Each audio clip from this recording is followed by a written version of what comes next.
Good Tuesday morning. I'm meteorologist Llarisa Abreu. everyone has their eyes set on tropical storm, or I should say Hurricane Idalia. Right now it is a Category 1 storm, a high-end Cat 1 storm with winds at 85 miles an hour. It's moving north and it's moving at 14 miles an hour. You can see here already outer bands making its way towards western parts of the state.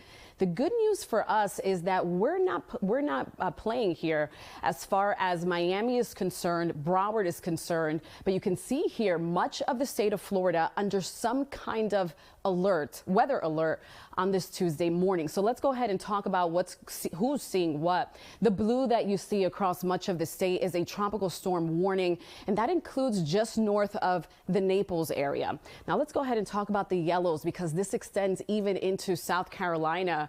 We're talking a tropical storm watch that's in effect, and Naples also under this tropical storm watch. And of course the red is where we currently have hurricane warnings that are in place, and that includes big cities, big metro areas like Tampa, Cedar Key, extending just outside of Tallahassee. So a good portion of the state will be dealing with these impacts as Hurricane Idalia continues to intensify as it moves north and eventually makes landfall as a strong Category 3 storm by Wednesday morning. Now, one thing we're going to be watching for is landfall here late morning with winds coming in at 125 miles an hour. And those are your sustained winds.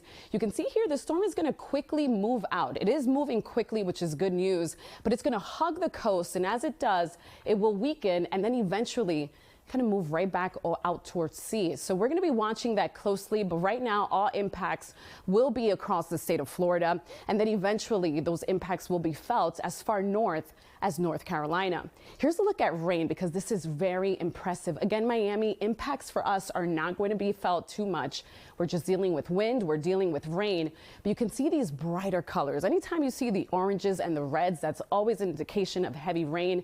And the good news with landfall with this is that this particular area, the Big Bend of Florida, is a marshy area. So that's where we anticipate landfall as a strong Category 3 storm. This is going to race across the state, eventually diminishing as it continues to interact with plenty of landmass.